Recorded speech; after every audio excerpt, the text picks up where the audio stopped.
বাজারে এখন কাঁচা আমের মৌসুম চলছে, আর এই কাঁচা আম দিয়ে এই দুপুরে গরমের সময় যদি আম মাখানো হয় বন্ধুরা, কেমন হয় বলুন তো। আর হ্যাঁ, কার কার কাঁচা আম মাখানো খুব পছন্দ হয় অবশ্যই কমেন্ট করে জানাবেন। আমার কিন্তু খুবই পছন্দ বন্ধুরা। আর হ্যাঁ, কাসুন্দি না থাকলে কিভাবে আমি কাসুন্দি তৈরি করি, তো চলুন আপনাদের দেখিয়ে দিই। তো প্রথমে আমি এখানে দুটো কাঁচা আম নিয়েছি। কাঁচা আম একটা নিয়ে আমি খোসাটা ছাড়িয়ে নেব উপরে। তো আমি খোসা ছাড়িয়ে নিয়েছি দুটো আমেরই।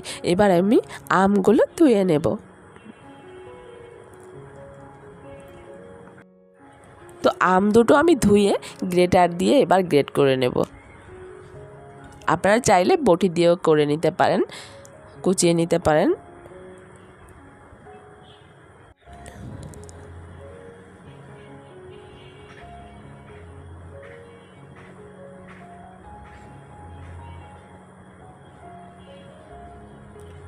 তো একইভাবে আমি দুটো আমি করে নিয়েছি, দেখুন ঠিক এরকম হয়েছে।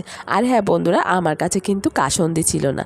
আর কাসুন্দি না থাকলে যেটা করবেন সেটা হচ্ছে কিছু কালো সরিষা নিতে হবে, দুটো কাঁচামরিচ, বাস অবশ্যই অবশ্যই কাঁচামরিচটা নিতে হবে। কাসুন্দি না থাকলে ঘরে আপনি তৈরি করে নিতে পারেন। এই জিনিসটা ফলো করবেন, কাঁচামরিচ এবং সরিষা এই দুটো দিয়ে বেটে নিলে হয় কি দেখা যায় একদম কাসুন্দির যে টেস্ট সেই টেস্ট পাবেন। অবশ্যই অবশ্যই এটা মাথায় রাখবেন।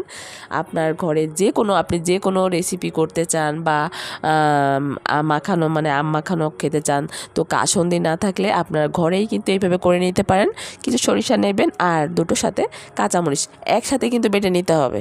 এই জিনিসটা খেয়াল করবেন, কাঁচামরিচ দিতেই হবে, তা না হলে কিন্তু কাসুন্দি হবে না। তো যাই হোক বন্ধুরা, আমি ওটা করে নিয়েছি। আর এখানে আমি প্রথমে কাঁচামরিচ নিয়ে নিয়েছি, একটার মতো নিয়েছি প্রথমে, একটার মতো নিয়ে, যেহেতু আমি ওখানে আগের থেকেই দেখা যায় কাসুন্দি তৈরি করেছি যেটা দিয়ে, ওখানে আমি কিন্তু অলরেডি দুটো কাঁচামরিচ দিয়ে দিয়েছি।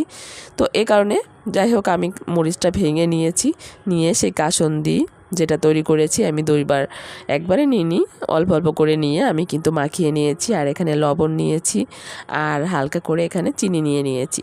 তো হালকা, আমি যেহেতু টকটা পছন্দ করি তো এই কারণে কিন্তু অল্প করে দিয়েছি। আমার মতো কে কে টক পছন্দ করেন অবশ্যই অবশ্যই কমেন্ট করে জানাবেন বন্ধুরা। আমি করেছি সত্যি, এখন আমি এডিট করছি তো জাস্ট এখনই আমার জিভে জল চলে এসছে। তো আমি জানি না আমার মতো এরকম কার কার এরকম কাঁচা আম মাখানো পছন্দ হয় বা অবশ্যই আমাকে জানাবেন।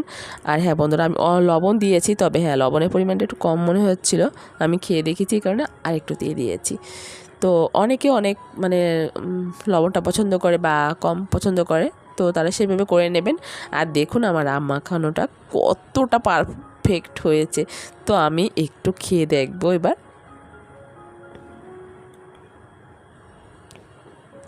ওয়াও বন্ধুরা, সেই স্বাদ সত্যি, এত মজা। আর এই গরমে যদি এই কাঁচা আম মাখানো হয়, সত্যি আর কিছুই লাগে না, জাস্ট অসাধারণ। তো দেখুন আমার কিন্তু করা হয়ে গিয়েছে। এখানে আমি খেয়ে দেখিয়ে দিয়েছি। আর এখানে আমি বাবুদের দিয়ে দেবো, বাবুর বাবা আছে, বাবুর বাবাকেও দিব। তো আমার এই আম মাখানোটা কেমন হয়েছে অবশ্যই অবশ্যই আপনারা কমেন্ট করে জানাবেন। তো ধন্যবাদ, সবাই ভালো থাকবেন।